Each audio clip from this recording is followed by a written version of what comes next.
So I think that's pretty much it. I think Steven's already on, so I'm going to stop sharing my screen and just welcome Steven.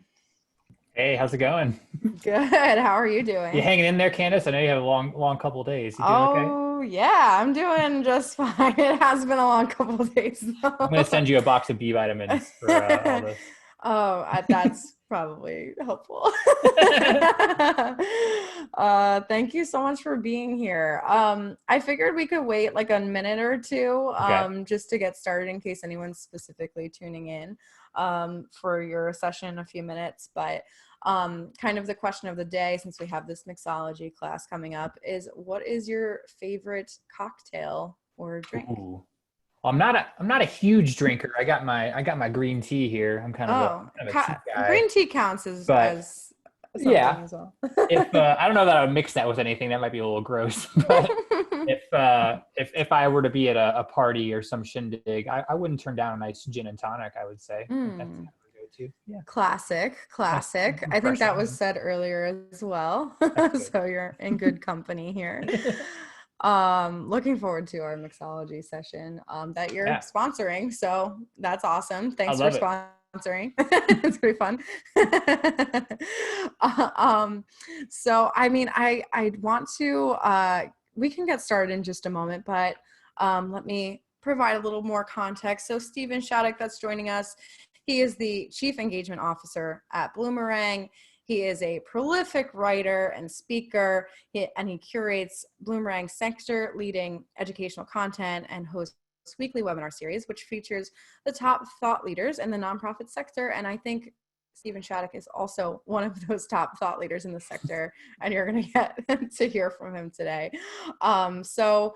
If you're interested in taking a look, I highly encourage you to go to bloomerang.co to explore their product and see how you can make use of their donor management tools at your organization. So amazing tools. We integrate now through Zapier, which is fun. So I have Yeah. a bunch of mutual clients. So Mhm. it's yeah. Steven, thank you so much for being here. I really appreciate you joining us. I wouldn't miss it. We love the event. I think we've been a sponsor for every year you've done it. So, geez, 2 days of free sessions.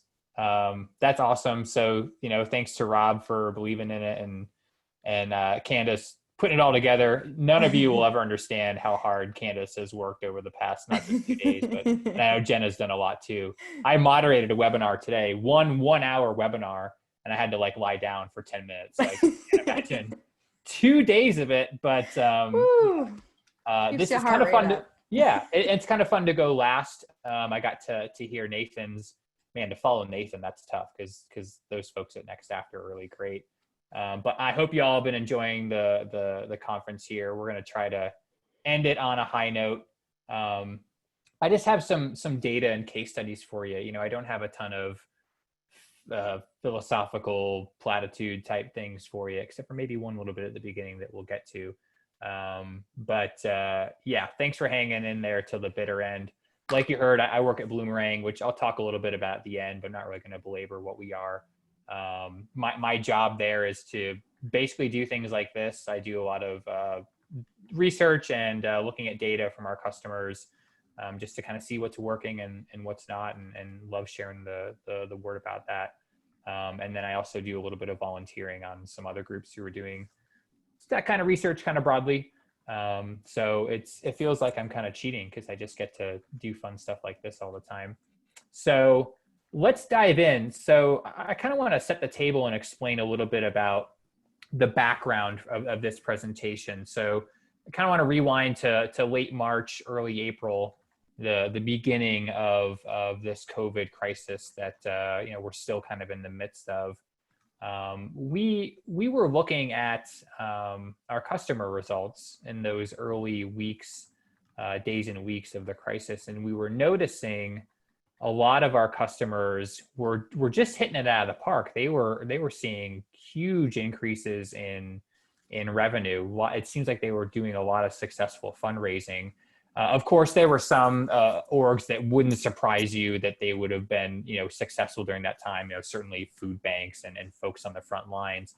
But we also noticed is that there were some organizations, actually a lot, that didn't kind of fit that bill. We saw environmental organizations, YMCA's, Boys and Girls Clubs, education foundations, and it was kind of breaking through that barrier of cause type of these organizations that were doing really well. So one thing my team and I did is hopped on the phone, hopped on email, and reached out to some of these folks to say, hey, you seem to be doing really well when the entire world is turning upside down.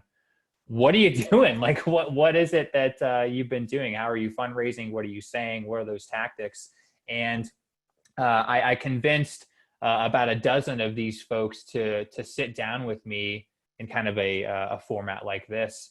And we just talked about what they did. We looked at their emails, their reports, their segmentation, and we recorded all of those conversations. So what this session is just some real high level takeaways from those conversations.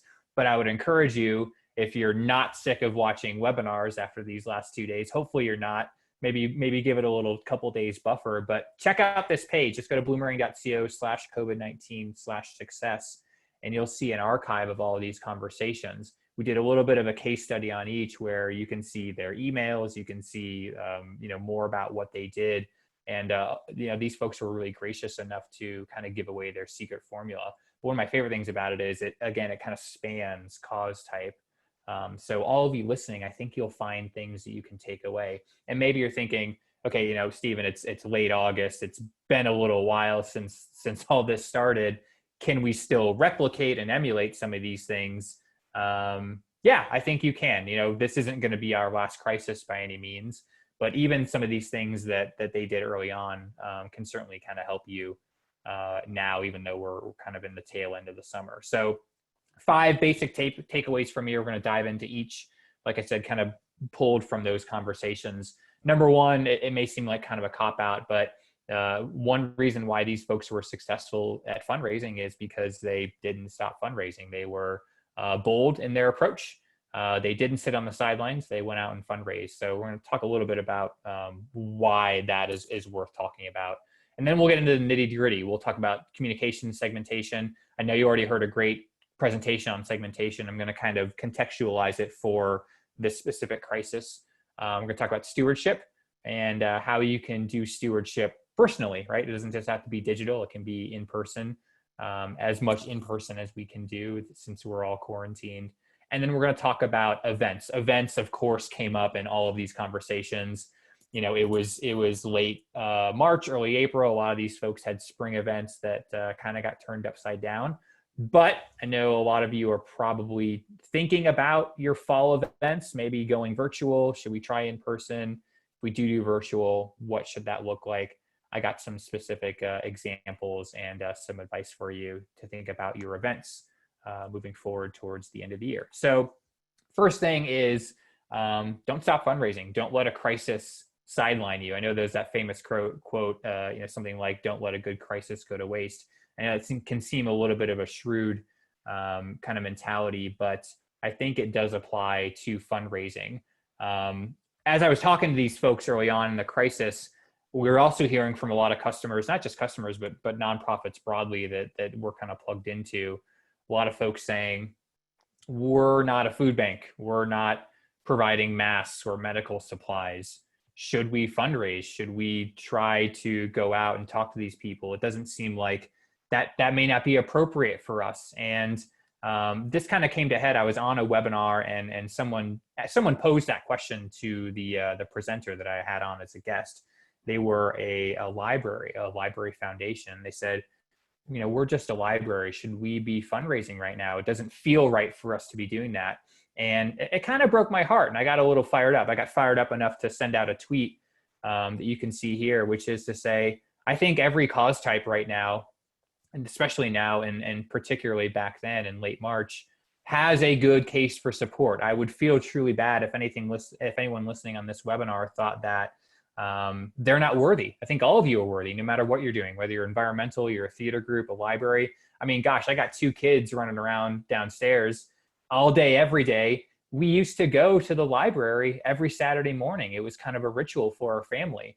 And we're not able to do that. They're still closed, and no complaints that they're closed by any means. But if that library that we are plugged into were to say, hey, you used to come on, you're a member, you used to check out books and all these things.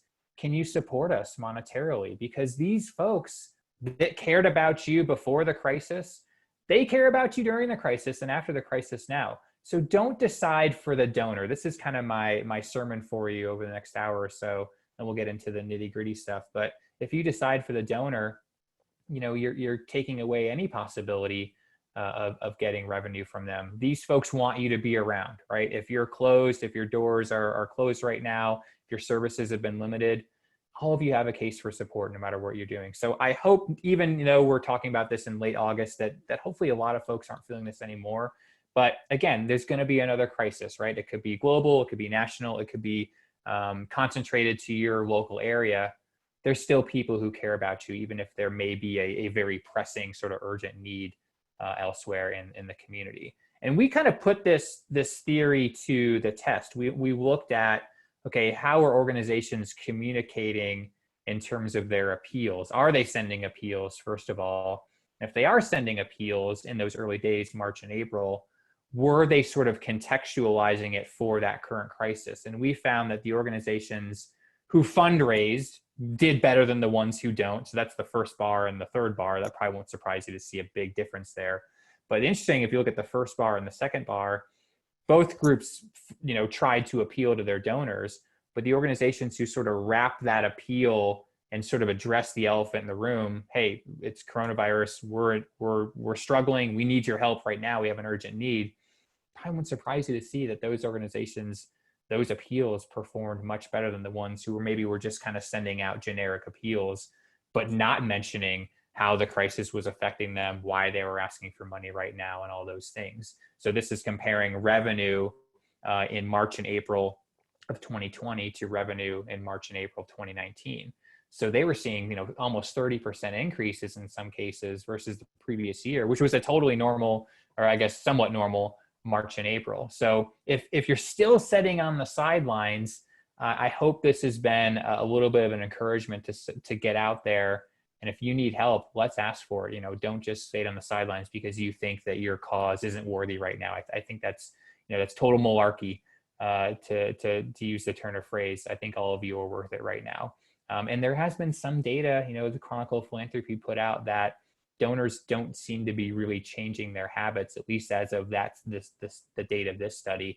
Now, of course, there were some organizations. I know it's tough for you performing arts organizations, but social services, environmental, even education only saw a little bit of a dip there. So I hope that's an encouragement to you to get out there. If a board member or maybe your boss is saying now is not the right time, send them to me. I'll talk to them. I'll give you my cell phone number. I'll try to talk some sense into them because I think everyone should be fundraising right now. So let's get into the tactical stuff, because there were some interesting things that came up in all of these conversations I had with these customers. One of the biggest ones was segmentation. I know you already got kind of a treatise on segmentation, but just to kind of reiterate, what we're saying here is that we're sending different communications to different types of donors or supporters or prospects in our database. This is a good best practice any time of the year during any climate, let alone a crisis. But we found that it was particularly effective in the midst of an emergency or some sort of crisis. So let me kind of give you an example of segmentation in action to kind of set the table. This is an actual kind of segment rubric from one of our customers, Heather. She's up in New York State at a public school foundation. They raise a ton of money, and she swears by the fact that it's because they segment their communications. They don't send the same thank you letter to every single donor. They don't send the same appeal to everyone on their list. They don't send the same email blast to everyone who subscribed to them. They have created sort of personas of potential supporters. So they're a school foundation, so they have parents of kids in the district. They have people who live in the district but don't send their kids there, but hopefully would still have a vested interest in a good school district where they live. for, property value reasons and all those things that they may talk about. Sometimes they appeal to graduates, people that have gone through the system, but they've kept in touch with and now are, fully functioning adults and have that expendable income. And then they take all those personas and then slice them again vertically by kind of that RFM model, right? The recency, the frequency of the gift, the amount of the gift, because you may want to say something to someone who's never given that is different to someone who gives all the time and is one of your most loyal donors, monthly donors, lapsed donors, first-time donors. This is a good thing to do anytime, right? But this is something that a lot of these folks who I talked to in April said, yeah, that this was a big help to us. We didn't want to just go out and send the same, generic crisis appeal to everyone on our list. Sarah, for example, here, Sarah from the Humane Society up in the Willamette Valley, it's kind of near Portland, Oregon. We really geeked out over segmentation. So if you watch that video, forgive me for kind of losing my cool. I'm kind of a nerdy guy, so I was really interested in her segmentation strategy. But she shared the story with me of the first crisis appeal that they sent out late March, early April, really early on in the crisis. And, they didn't want to just send that same appeal to everybody. So they kind of came up with 3 cohorts of supporters that they thought they would kind of get the best bang of the buck from by segmenting. So these are the 3 emails. You kind of have to squint to see the differences, but I kind of want to talk about the subtle differences in them. So the first group was lapsed donors that hadn't given in a while. They had created some sort of time horizon. I can't quite remember what it was. I think that it was people that certainly had not given in 2020 and maybe also hadn't given maybe in the second half of 2019 either. So it had been maybe over a year since their last gift. That appeal looked different than the middle one, which was to people that had given recently, people who had given in 2020. Again, they're coming back, maybe a couple days or weeks or months later and asking for support again. So they wanted to kind of acknowledge, hey, I know you gave recently. We have this crisis. We're coming back to you for this specific reason. Would you be willing to chip in even more during this tough time? And then the third email, which is my favorite and I think is pretty ingenious, and we talked a little bit about this in the video, is monthly donors. They had a cohort of about 500, I think a little less than 500 active monthly donors, and they appealed to them in a very specific way. So only monthly donors got that version of the appeals. So again, addressing them, hey, you're a monthly donor. Thank you for that. You're literally sustaining us. You're keeping the lights on. I know you already give monthly, but hey, we have this need. We're in this crisis. Would you be willing to increase your gift amount to help us meet the current need? So that looked different than kind of a one-time ask to those annual fund donors, and those were split between whether they were active or lapsed. So we talked a little bit about the monthly donors. I think this is a really good thing to do. Monthly donors, they kind of go ignored a little bit of the time, and I wonder that if they had just sent a generic appeal, the monthly donors might have gotten that and said, well, wait a minute, I'm already a monthly donor. Why are you asking for me for money? Don't you know I'm a monthly donor? It's already being charged. I think that may have caused some friction versus something that was really tailored for them, that acknowledged that support. And it did go on to generate a lot of upgrades. She also got some one-time gifts, so kind of a 13th gift from those monthly donors. So she swears by the fact that this was successful. I think this appeal in general raised maybe $20,000 or $30,000 from just that one email. So again, this is a good thing to do at any time. But now, if you are in a crisis, or if you kind of contextualize it for the climate of today, I put together a list of some segments that may apply broadly to all of you. Certainly all of you are very diverse in your service offerings, and you may want to kind of massage these edges here. But I think that in the midst of a crisis, there are some specific groups of donors that you might want to pay attention to and be sure that they kind of get something special from you that no one else does. And really all these pieces have to do is kind of address them as the type of donor that they are, and just kind of, acknowledge that support, right? So thinking of the Pareto principle, you've probably got 80% of your funding coming from a small, 10 to 20% of donors. reaching out to them. These are your major donors, these are your cream of the crop donors. Are they kind of getting special treatment that nobody else is getting? People that have been giving to you over a long period of time, so those kind of long-term loyal donors, kind of regardless of gift amount. We're looking at gift amount in the first group here, but you kind of want to check that out the window for the second one. Monthly donors we talked about. Again, you just kind of want to avoid spurring up any emotions to say, well, don't they already know I'm giving, right? It seems like they don't appreciate me. Why do they keep asking me for money? That's the reason I created a monthly donation, is so I wouldn't have to worry about it. So it all comes down to talking to these groups in ways that are very personalized and contextualized for the type of giving that they do.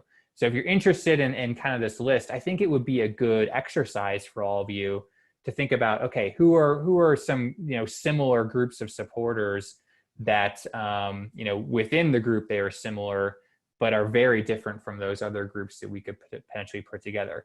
Sponsors, if you have relied on for-profit sponsorship and you haven't been doing events, those people could still be good folks to reach out to check in with them for one thing. Some of those businesses may not be doing very well right now. It could be a nice stewardship opportunity to maybe reach out to some of those restaurants perhaps that have supported you in the past, check in with them. But then there's a lot of businesses, conversely, that are doing really well right now, and you want to maintain that relationship so that maybe they could sponsor you in different ways right now, and certainly be ready to sponsor you when those events kind of start up again.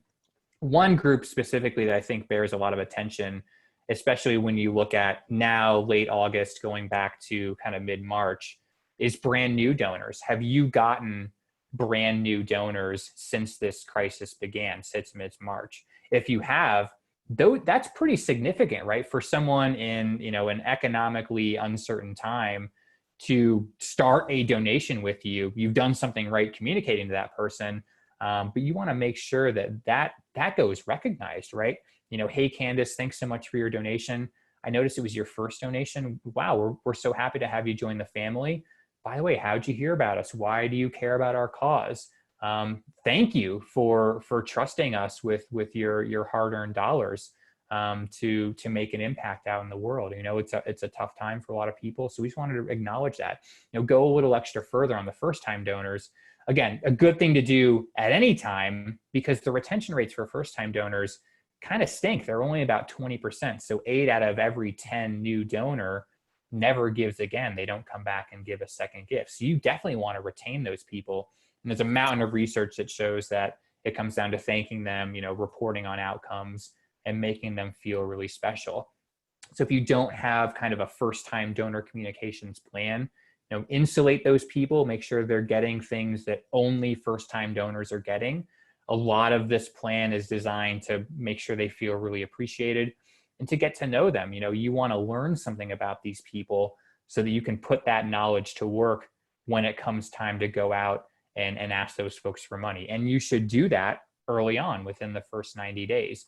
Are you sending a welcome kit? Are you sending a nice handwritten note? Are you calling them? Did you get a phone number? If you did, you might want to call them and again acknowledge that first-time gift. Can you send a nice packet, maybe a little premium, like a sticker, or this was some seeds in a variable flower pot thing. I thought that was pretty clever. I started a monthly donation to Girls Inc. here in town. Maybe a recent newsletter. If it's going to be a couple months until they get the next one. But I think especially now, you want to maintain that support. It's hard to acquire new donors, and it's even harder to retain a first-time donor. So make them feel really special. Don't just kind of chuck them into whatever ongoing communications cadence is already sort of scheduled or planned out. Make them feel a little bit special, kind of highlight them as a new donor. You're probably not doing tours right now. It's hard to do in-person tours, but can you do an exclusive Zoom for maybe that week or month's brand new donors? An exclusive Facebook Live, if you can pull that off, or maybe they get a behind the scenes look or some sort of Q&A session with an ED or a service recipient. Make them feel like VIPs, even if they only gave you 10, 20 bucks. It's that first time gift that you want to convert into a second one. Because once you get that second gift, those retention rates really increase. So all of this is about stewardship, right? We've already kind of, touched on the point of stewardship.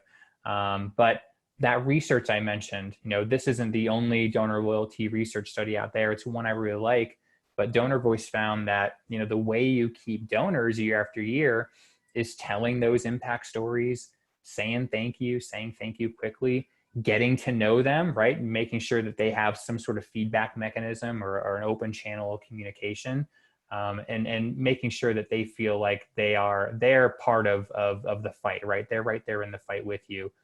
They're not just this, silent ATM off in the corner. So, and a lot of these conversations that I had with these successful customers, I was kind of wondering to myself as I was listening to them, gee, did they see this research? Because the things that they were sending and the things that they were saying were really kind of grounded in this idea of stewardship, that we're putting the donor first. We are telling these impact stories. We're making them feel really, really gentle. I fibbed a little bit with that segmentation from Sarah. Before she sent that appeal that was segmented 3 ways, she sent out a stewardship piece to each of those cohort of donors. So there was kind of a priming the pump thank you that was not connected to any recent giving necessarily, but it was sort of designed to maybe butter them up a little bit before that appeal came. This is the segmentation, or this is the stewardship piece, I should say, that went out to those monthly donors. So remember, they had an appeal that went to monthly donors. It was specifically to them. A couple days before that went out, this email went out where it was just simply saying, hey, you're a monthly donor. We love you. You're sustaining us. You're keeping the lights on. We just wanted to say thank you. There was no ask. There was not much of an ulterior motive, although it came later in the appeal. So don't be afraid. Even now, it's not too late to do this. It's never too late to do this. I know I keep saying that, but I just want to reiterate, even now in late August, is there a group of high value donors or a specific group of people that maybe you haven't talked to in a little bit of while you just want to say thanks to? It's always a good idea to do monthly donors. What about volunteers, right? Maybe you relied on volunteers to come in person. That's not happening. Are you still reaching out to those people? Hey, Candace, you're a longtime volunteer. We so appreciate that. We miss you. Here are some other ways we think you can help out. Maybe they could do a Facebook fundraiser, or a peer-to-peer fundraiser through CauseVox, right? Maybe they could sign a petition or, spread the word about you. Think about some of these ways that you can reach out to these people that may or may not ask for money. Asking for money is great. I'm not saying that you shouldn't ask for money by any means, but don't forget the stewardship, and priming the pump with a stewardship piece can make that subsequent appeal much more successful, because you're not kind of surprising them with an appeal out of nowhere. My YMCA, I was kind of on the receiving end personally. I kind of wanted to show you some of my personal donor experiences. Our family has belonged to the YMCA that is closest to our house for years. Their member communication during those early days of the crisis was really strong. I could tell just kind of by reading between the lines of all the things they sent us that they were sending things to members specifically. So they had closed their doors. Obviously, they've since reopened in kind of a cautious way. But for most of April, and certainly in March, there was really nothing for us to do other than maybe a couple virtual classes. But every once in a while, I would get an email from them just saying, hey, thanks for not canceling your membership, basically was the premise of the emails. They didn't say it that bluntly. I'm not a great copywriter, by the way, so don't steal that line verbatim. But I could tell that they noticed, first of all, that we hadn't gone ahead and canceled that membership. And we won't, we're committed to the organization for sure. But not every family had that luxury, right? And I assume that there were some cancellations when they said we can't provide any in-person classes. So they did a really nice job. And I was curious about this. I reached out to some of my other YMCA buddies. This is the YMCA in Rockford, Illinois.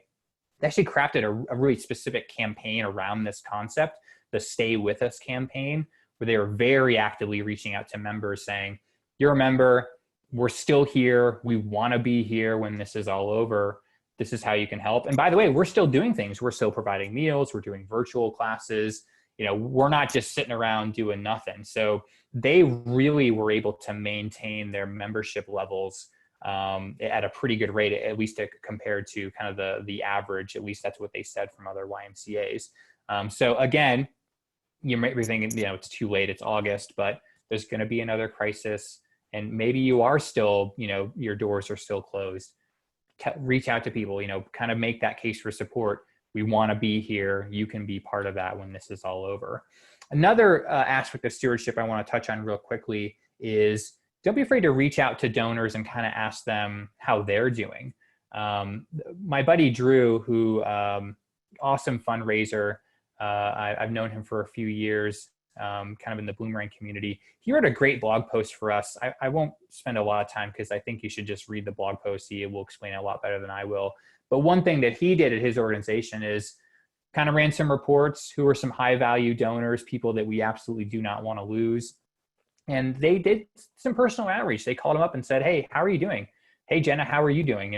We're doing okay. I'd love to give you an update, but the primary purpose of the call is to see how you're doing. How's your business doing? How's your family doing?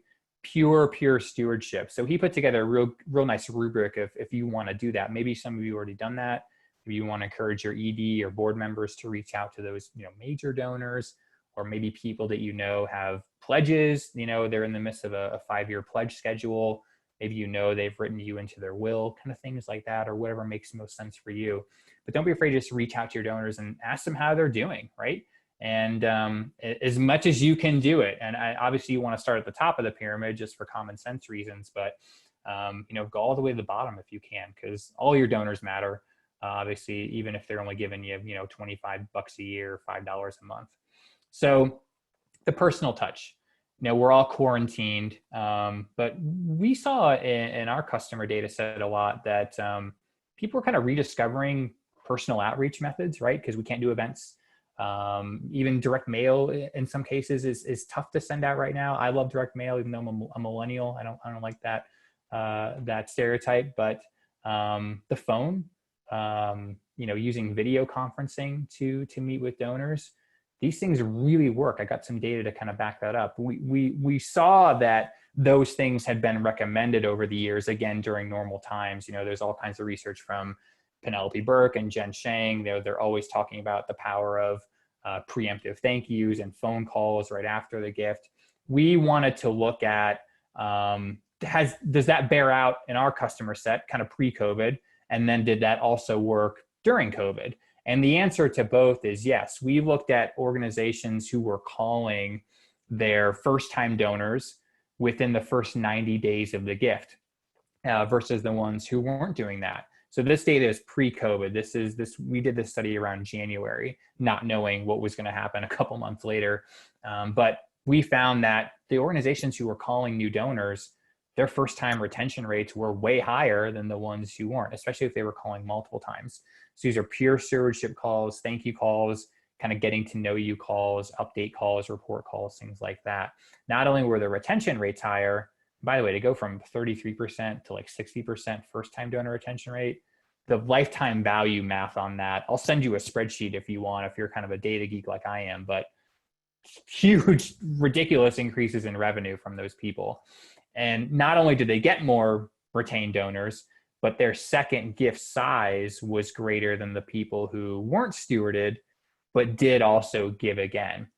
And not only were those gifts higher, but that second gift came in sooner, actually came in with sooner than 2 months, 53 days, if they got called multiple times. So again, that's kind of why I highlighted the first time donor segment, especially during this time. If you aren't reaching out to brand new donors, set it some time for it. I think it's a high ROI activity. Even you think, oh geez, I hate calling donors. Who's going to call? If you have a high gift volume and you get a ton of new donors, I understand, first of all, congratulations. That's awesome. You might want to layer in other signals like gift acquisition channel or gift amount. If you can only call 2 donors or if you can only call 1 donor, and you got 2 donors, one gave you $5 and one gave you $5,000, I think who you're probably going to call in that case. But if you can get to as many first-time donors as you can, do it. So then we looked at, okay, what are people doing in terms of personal outreach during COVID? So this is looking at March and April of this year compared to March and April of 2019. So the organizations who called donors had about a 20% revenue increase, while the ones who didn't, shrank by about 7%. So phone calls are great. If this is a nice time to call donors, we're all trapped in our houses, probably got kids running around, maybe driving you nuts. Sure would be nice. I give a couple monthly gifts and haven't really heard from those organizations through the phone. It might be nice to say, hey, Steven, thanks for being a monthly donor. Just wanted to give you a quick update on what we've got going on here, check in with you, but mostly just wanted to say thank you. Personal emails. Imagine, opening up your Gmail and Outlook and typing in one email address and writing a personal email to that one donor. Email blasts are great. MailChimp and all those are great, but don't sleep on just sending one nice message to one donor, right? That can perhaps replace the handwritten notes if those are tougher for you to get out there. Text messaging, actually, we saw increases in both cohorts on text messages, but the ones who were texting versus the ones who weren't, even though both groups rose, the ones who were texting were seeing bigger increases. And then in person, so you're probably thinking, oh geez, were your customers doing in-person visits? They weren't, but when they were doing things like this, like a Zoom call or a Hangout or a Facebook Live or a FaceTime call, they're actually logging those as in-person interactions, even though it was done virtually or digitally. So maybe get one major donor, say, hey, I'd love to have a quick Zoom call with you. Maybe a group of first-time donors. Hey, we're doing this a little behind-the-scenes tour. Just wanted to show you what's going on. Don't sleep on those things. We kept looking at this. We were wondering, is this going to be sustained through the spring and summer? And by and large, it continued at almost the same rates. And we've looked at this now through June and July, and it's holding pretty steady, kind of that 10 to 15% increase. So this is a great time for personal outreach. But I feel like people are kind of rediscovering the phone. I know calling people doesn't seem, super fun for you. And maybe you're thinking, well, I don't like to be called, or maybe your board member is saying, I don't like phone calls. We're not calling people. Doesn't matter what you like, and it doesn't matter what that board member likes. The data suggests that by and large donors do like it, and voicemails are just as good. We didn't differentiate between whether or not they pick up the phone or had a voicemail left. The personal email, I gotta, hang on this one for a minute. We're all getting email all the time. It's from MailChimps and Bloomerangs and mass email providers. And if for you to get an email that looks like maybe your dad's emailing you or your brother or whatever, that's gonna stand out because it doesn't have all those, HTML and images and all these things. Plain text emails is really what I'm talking about here. This isn't a COVID example, but it's something I think you can certainly emulate at any times, especially during a crisis. I started a monthly commitment to this group last November, and got kind of a boring receipt from them that was from the payment provider. The kinds of things that Next After was talking about not doing. But then a couple of days later, I got this nice personal email from the director of development. It has some typos you probably already noticed. I think that's okay. It's personal. It's off the cuff. Just saying, hey, thanks for becoming a monthly donor. By the way, I made you a thank you video, which I thought, wow, I'd never gotten a thank you video. And actually, I don't think I've gotten a thank you video since, at least not from an organization that isn't this organization.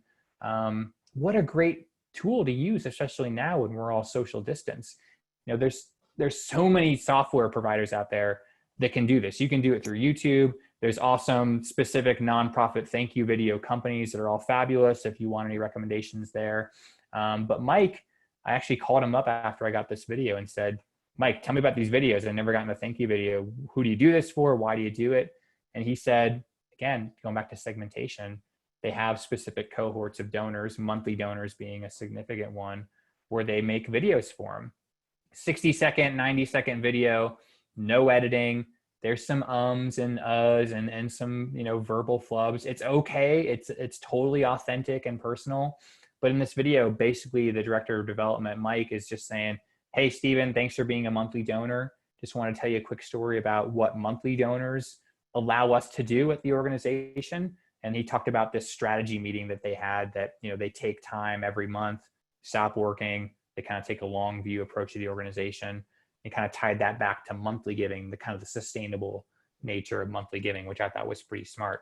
So, new donors, monthly donors, major donors, or whatever those high value segments are for you, can you carve out an hour a week and sit down in front of your webcam or hold up your nice cell phone. Probably got a nicer cell phone than I do. And say, hey, let's make 10 thank you videos. Let's have all of our board members do it. And suddenly you got 100 videos, produced pretty quickly. Nice. That, again, this could be maybe a replacement of a nice handwritten note if you aren't sending mail right now. So before we wrap up here, I want to talk briefly about events. I feel like we could talk for 2 days about events. I want to tell you a couple of stories about what some of these organizations did for their spring events. So they had to make some really quick cancellation or virtual pivot decisions. Now, you listening, it's August. If you're watching the recording, it's maybe early fall. You probably will have some more time to make a decision about your fall events or maybe next year's, spring events in the new year. So you probably don't have to make like a week-long decision to cancel. But again, there's going to be other crises, and even though these things were sort of quick decisions, I think you can kind of emulate them. By and large, what I saw from these folks who had to cancel outright is, hey, they were decisive. They didn't say, well, we were supposed to have an event on March 31st, but we're going to postpone it till June, and we'll cross our fingers that we can do it. None of them did that. And I saw that a lot. Maybe some organizations that were a little bit hopeful that we would get out of the crisis. I tend to be a little bit more of a pessimist. I don't know that a lot of events will happen in the fall. I hope they do. Believe me, I hope I'm wrong, but they weren't wishy-washy. They were pretty decisive in saying, we're not going to do this, or it's going to be virtual. Here's the new date. I think that's good for the donor and the registrant, right? They don't have to worry, geez, is that event going to happen? Should I cancel? Should I try to get a refund? Anything you can kind of take that uncertainty out of the donor's mind is good. But I want to tell you a really specific story, and you can watch the video. They'll talk more about it than I will here. I'm just going to kind of zoom over it. This was an event at a small organization, a social service, where it was like a March 25th event. Like, it was a real bummer. They were, mid-March, it was getting real serious. They said, okay, we're not going to do it in person, but all of you that are registered, keep the date on your calendar. We're still going to do something. I want you to keep that date on your calendar. We're not going to do the in-person. By the way, we still have a goal. We're still trying to raise money for this specific purpose. So what they did, which I thought was pretty cool, is between that cancellation notification and the actual date of the event, I think it was like March 15th to March 27th, so a week, maybe 10 days. They took all of the content that they were going to do at the event, and they sort of repurposed it into a 5 to 7 touch email sequence. So they had speakers planned, they had videos that they were going to share, stories they were going to tell. They took that content and converted them into a series of short emails that they doled out over the course of that 10 days or so. Each of the emails had a nice call to action, and they ended up raising more than their goal without having to do the event. No stress of the actual event. There was certainly stress, I imagine, and they were able to recoup some of the costs through force majeure and some other things. People were generous with them. So I thought that was a really smart way of doing it, rather than messing with, let's try to broadcast it or do a Facebook Live. And nothing against those things. Those are great, but they didn't have time to wrap all those things together. So a couple things here. If ever you find yourself in a position where you have to make a really quick decision, I think this is a really good model. But also the fact that they were really compelling emails with nice calls to action, good storytelling, interactive elements. They sort of learned a lesson from this to say, wow, we could do this anytime, right? This doesn't have to be tied to an event by any means. We could do this all year long, right? So I think they kind of learned a valuable lesson there for sure. Now, for all of you who are thinking we need to do an event in the fall, can we do it virtually? How the heck can we do a virtual event? Should we do YouTube or Facebook? Should we record it and send people files, or what are we going to do? I actually talked to a customer that pulled off a really awesome virtual event where there was a peer-to-peer element, online giving, a Facebook Live element. And I convinced them to share their entire strategy. They put together a planning document that they shared with everybody. I've also got the recording of the actual event in addition to their walkthrough case study. So check that out. I know there's tons of virtual event advice out there. This is just one case study that maybe you would want to review, take an hour. and watch it, especially if you've got something coming up in the fall that you want to do virtually. If you do have to cancel, this is something that I saw, I don't like to say best practice, but at least it was a common practice. Assume that people who have already bought tickets are going to be okay with you just converting it into a donation. So a lot of these folks said, hey, we're not doing the in-person event. We have converted your ticket into a donation. If you don't want that to happen, let us know, rather than saying, here's a refund, but we would still really love your support. Would you be willing to donate that back? And I think probably 2 to 5% of people at max are going to have a problem with that. And maybe those tickets were already sort of coded as a donation anyway. So you're probably going to be fine there. So again, if you have to make a kind of a fast decision, kind of assume the sale, right? Say, hey, we're keeping the money. We're still going to maybe do something virtually.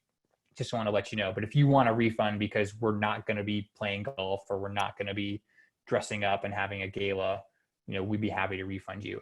I think that very few people are going to go ahead and try to get that refund from you. So we're here at the end. I think it's almost time for the cocktail hour, which you probably really want to get to because you've been listening to webinars for 2 days. So just some final thoughts. We can do questions. We got some time for questions, I think. But don't decide for donors. If you're thinking, we're not the right cause, we're not important, we're not providing masks and saving lives and providing meals, it's a bunch of baloney. I think all of you are doing really awesome things no matter what you're doing. If you're a public park, if you're a library, if you're a theater, you have a good case for support, even if that case for support is simply, we want to still be here when this is all over. So let the donor choose. Don't be afraid to ask.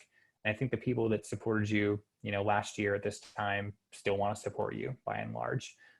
If you do get gifts, it's not too late. If people have been giving to you since mid-March and maybe you're thinking, gee, did we really acknowledge those gifts, appropriately? It's not too late. Make sure they really feel like a special donor because they gave to you in such an uncertain time. Peer-to-peer, I'm on a CauseVox webinar. I mean, they're the masters. Listen to their advice. We could have talked about peer-to-peer a lot more, but my experience, just being on social media, being on the receiving ends of emails over the past few months is there's a lot of generosity out there. There's a lot of people doing peer-to-peer fundraising. I feel like we're kind of in a moment right now. So if that's not something you've dipped your toes into or more than dipped your toes into, do it. I mean, I can't log onto Facebook without seeing somebody raising money for a cause they really believe in. People raising money for out of work waiters and waitresses. I mean, there's tons of generosity out there and there's still a lot of capacity. One of the folks I talked to, they were getting checks in the mail that were the exact amount of the stimulus payment. Maybe some of you actually received that as well. And they were reaching out to those donors and said, hey, thanks so much for the donation. Very generous. By the way, I couldn't help but notice that was $2,300 or $2,300, whatever it was. I can't remember. Time has no meaning. Was that your stimulus check, by the way? And people said, yeah, it was. We don't need it. We're doing fine. Not everyone is in a dire situation. I'm not trying to minimize what's going on right now. There certainly are a lot of people hurting, but there are people that have been lucky or privileged and may want to, try to pay that forward. So get in front of them, ask them for money. The phone, I think the phone is kind of a secret weapon right now. If you've got phone numbers, I'm not saying you should go and try to, scrape phone numbers off the web by necessarily, you might want to in some cases. We can talk about that, but check in with people, monthly donors, major donors. How are you doing? Thank you. This is what is new at our place, in case you were wondering, and just want to say thanks. The more you do it, I think you'll get better at it and it'll become like second nature. And then events, whatever you decide to cancel outright, I don't think anyone should really cancel outright. I think you can still do something, whether it be like the email sequence I talked about or a virtual event.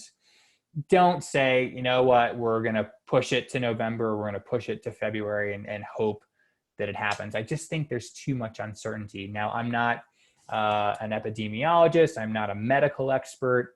I don't know what's going to happen, but I think the more decisive you are, first of all, you can take that weight off your shoulders and not have to worry about it, but also, making sure you're not kind of burdening those supporters with any worry either. People got enough going on for sure. So if you like this presentation, Candace very generously mentioned this earlier, but I have my own webinar series just about actually a couple times a week. We had 3 this week. I was about to say we do it every Thursday, but that's not the case. We've been doing it for multiple sessions within the week.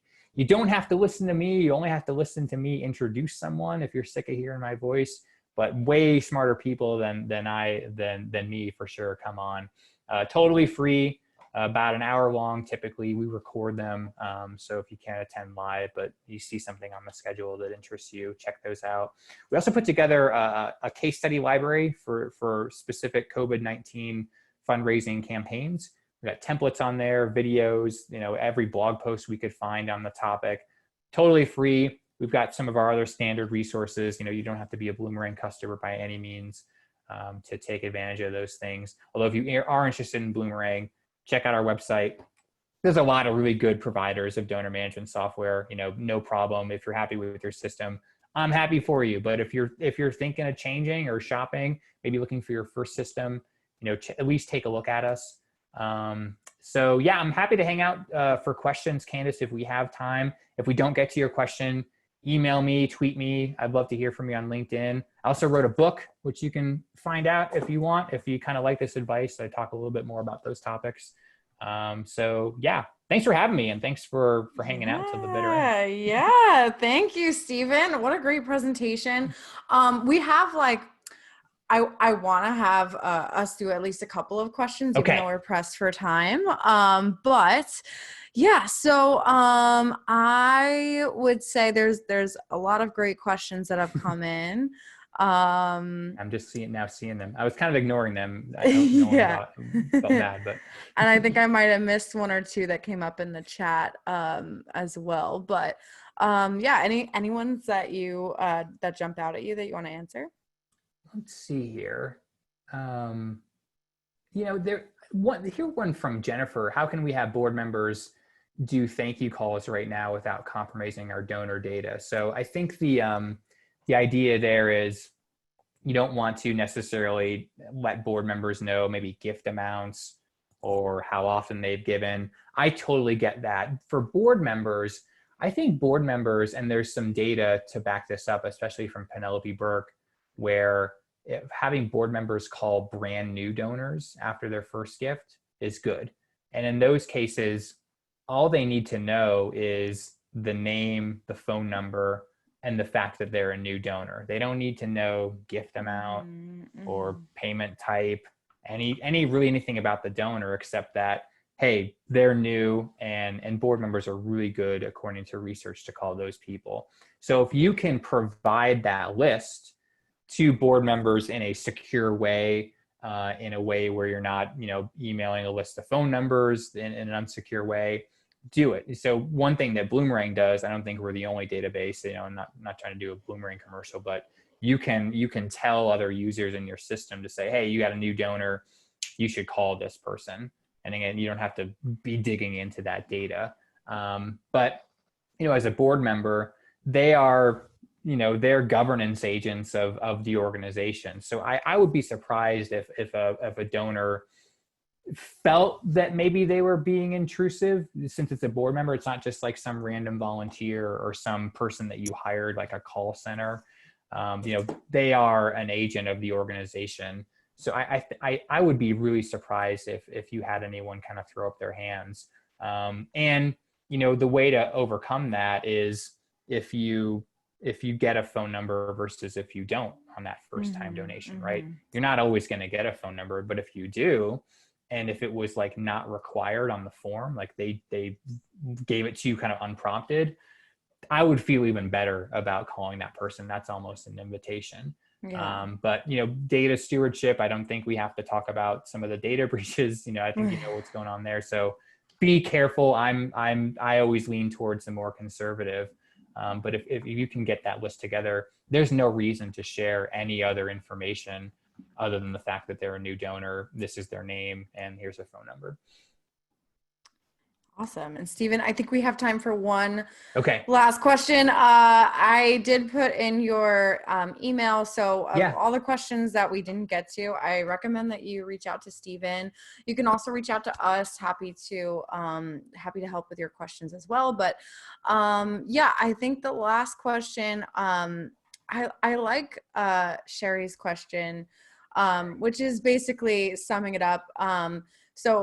As a really small team, how do you Mhm. suggest the best way to contact new donors with a personal thank you would be?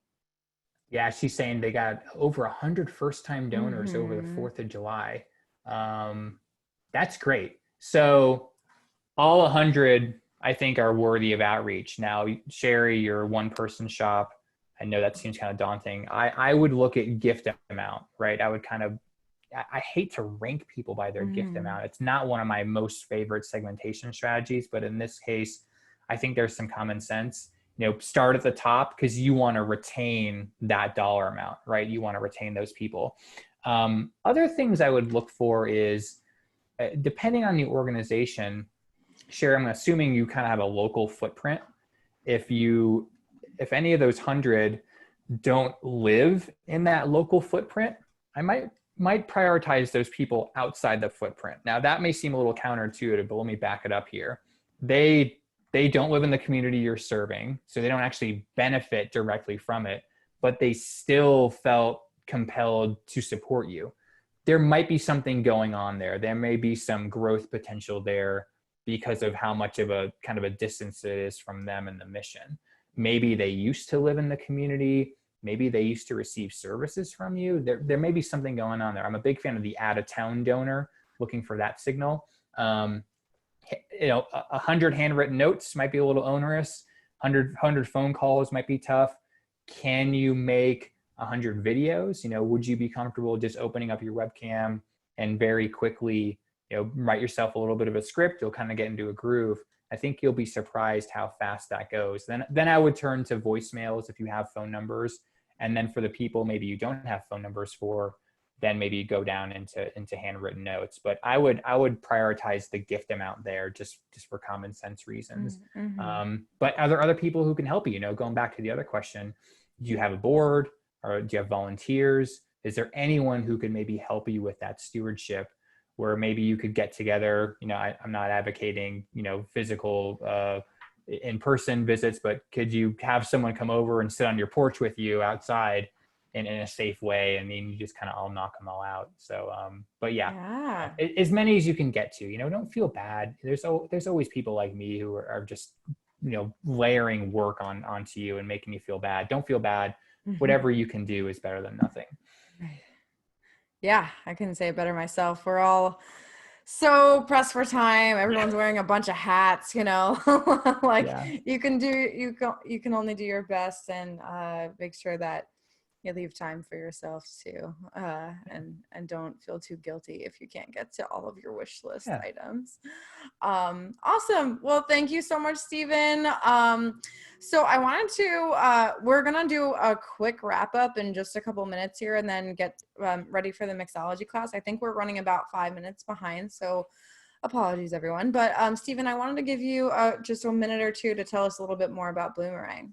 Oh, well, I mean, since I know I'm the reason we're behind, I'm blabbering on. I know people don't like to listen to sponsorship pitches, but we're a donor database. If you need a donor database, if you aren't happy with the one you have, if you don't have one, we've got entry level pricing. It's free if you're a brand new organization.